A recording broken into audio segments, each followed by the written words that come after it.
வணக்கம். இன்னைக்கு நாம பார்க்க போற விஷயம் நிறைய தொழில் முனைவோர்களுக்கு ஒரு பெரிய தலைவலியா இருக்கிற ஒரு பிரச்சனை. அதாவது ஜிஎஸ்டி டிபார்ட்மெண்ட்ல இருந்து வர நோட்டீஸ்.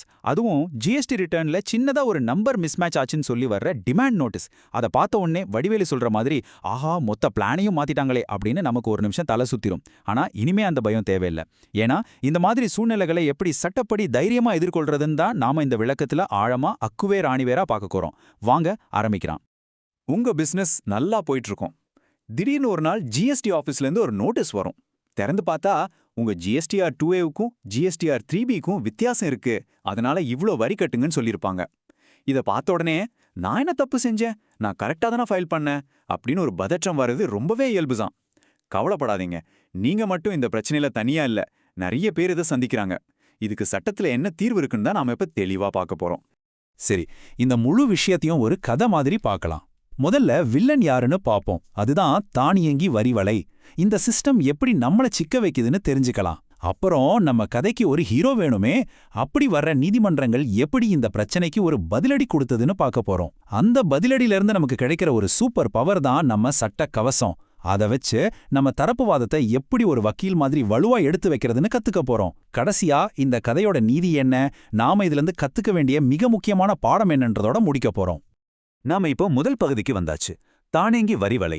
இது என்னன்னா, ஜிஎஸ்டி போர்ட்டல்ல இருக்க கம்ப்யூட்டர் சிஸ்டம் இருக்கு இல்லையா, அது ஒரு ரோபோ மாதிரி. அதுக்கு 2 நம்பரை ஒப்பிட்டு பார்க்க மட்டும்தான் தெரியும்.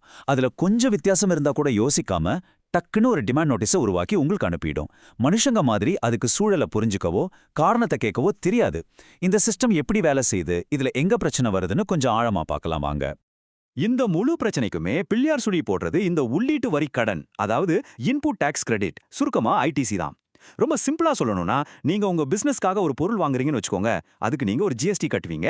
இப்போ நீங்க உங்க பொருளை விற்கும்போது கஸ்டமர் கிட்ட இருந்து ஜிஎஸ்டி வாங்குவீங்க இல்லையா, அந்த வரியை அரசாங்கத்துக்கு கட்டும்போது நீங்க ஏற்கனவே பொருள் வாங்கும்போது கட்டின ஜிஎஸ்டியை கழிச்சிட்டு மிச்சத்தை கட்டினா போதும். இது ஒரு வகையான டிஸ்கவுண்ட் மாதிரி. இந்த ஐடிசி தான் பல தொழில்களோட மூலதனத்தை பாதுகாக்குது. இந்த ஐடிசி கணக்குல வர குழப்பம் தான் எல்லாத்துக்கும் காரணம். இங்க தான் நீங்க ரொம்ப கவனமா இருக்கணும். ஜிஎஸ்டி போர்ட்டல்ல 2 முக்கியமான ஃபார்ம்ஸ் இருக்கு. ஒன்னு ஜிஎஸ்டிஆர் 2ஏ, இன்னொன்னு ஜிஎஸ்டிஆர் 3பி. ஜிஎஸ்டிஆர் 2ஏங்கிறது நீங்க உருவாக்குறது கிடையாது. உங்களுக்கு பொருள் வித்த சப்ளையர் இருக்கார் இல்லையா, அவர் நான் இவருக்கு இவ்வளோ ரூபாய்க்கு பொருள் வித்திருக்கேன் அப்படின்னு அவரோட கணக்கை காட்டும்போது அது ஆட்டோமேட்டிக்கா உங்க கணக்குல வந்து விழும்.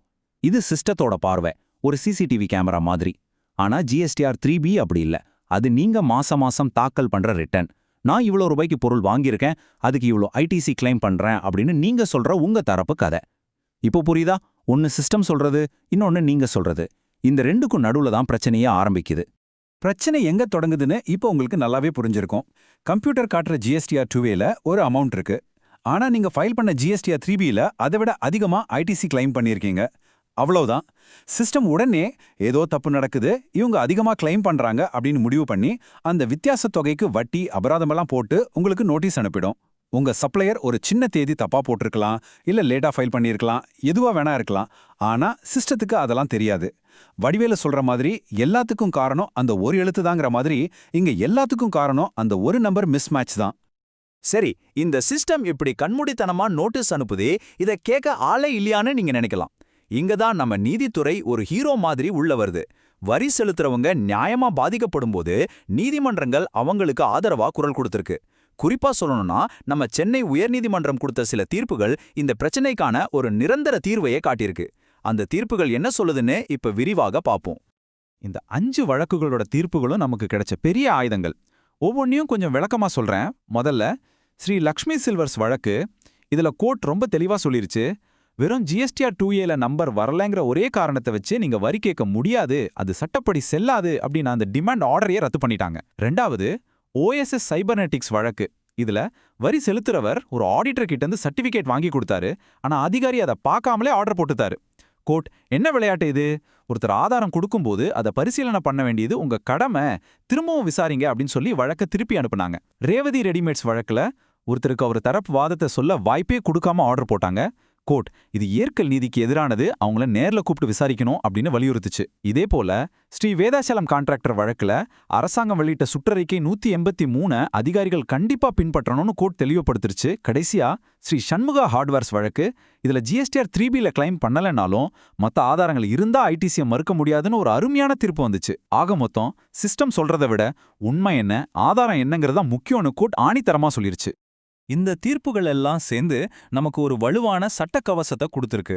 அதாவது இனிமேல் ஒரு அதிகாரி உங்ககிட்ட GSTR 2A மிஸ்மேட்ச் பத்தி பேசும்போது அவர் கட்டாயமா சில விதிகளை பின்பற்றியாகணும். இது வெறும் பரிந்துரை இல்ல, சட்டத்தின் வழிகாட்டுதல். அந்த 6 முக்கியமான கொள்கைகள் என்னன்னு நாம இப்ப பார்க்கலாம். இதை நல்லா மனசுல பதிய வச்சுக்கோங்க. இதோ உங்க உரிமைகள், உங்க சட்ட கவசம். 1.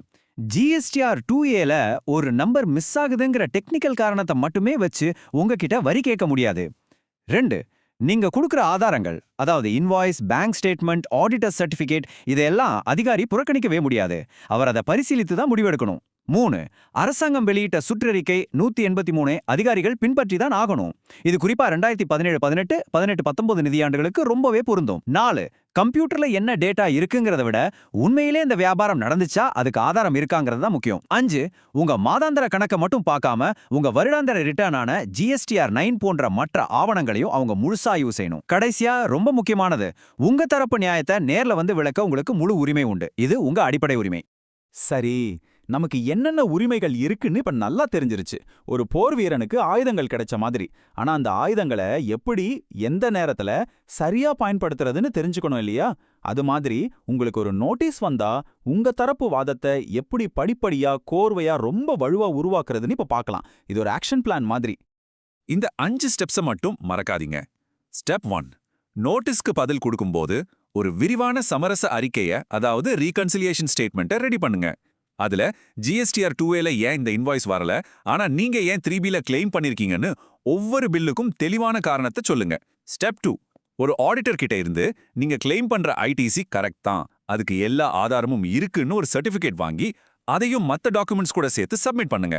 ஸ்டெப் 3, உங்க பதில் மனுல ஆஸ் பர் சர்க்குலர் 183 அப்படின்னு அந்த சுற்றறிக்கையை தவறாம குறிப்பிடுங்க. இது உங்க கேஸை ரொம்ப வலுவாக்கும். ஸ்டெப் 4, நாம முன்னாடி பார்த்த அந்த 5 ஹைகோர்ட் தீர்ப்புகளையும் உங்க பதில்ல மேற்கோள் காட்டுங்க. Honourable Madras high court has held in the case of Srilakshmi Silvers that அப்படின்னு குறிப்பிடும்போது உங்க வாதத்துக்கு ஒரு பெரிய பலன் கிடைக்கும். கடைசியா ஸ்டெப் 5, என்ன ஆனாலும் சரி, எனக்கு நேர்ல வந்து ஏன் தரப்பு விளக்கத்தை சொல்ல ஒரு வாய்ப்பு வேணும் அப்படின்னு ஒரு தனிப்பட்ட விசாரணைக்கு கோரிக்கை வைங்க. இதுல தயக்கமே வேண்டாம். நாம இப்ப இந்த விளக்கத்தோட கிளைமாக்ஸ்க்கு வந்துட்டோம். இவ்வளோ நேரம் நாம பார்த்த விஷயங்களோட மொத்த சாராம்சம் என்ன?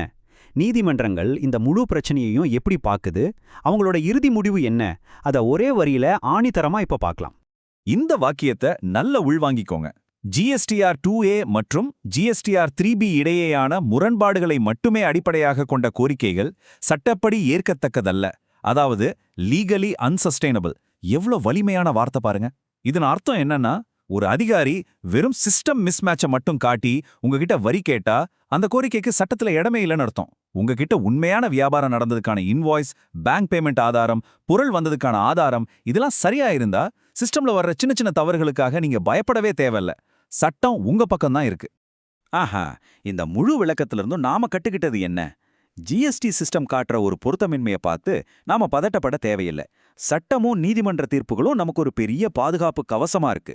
ஆனா அந்த கவசத்தை நம்ம சரியா பயன்படுத்திக்கணும்னா நம்ம கிட்ட ஒரு முக்கியமான ஆயுதம் இருக்கணும்.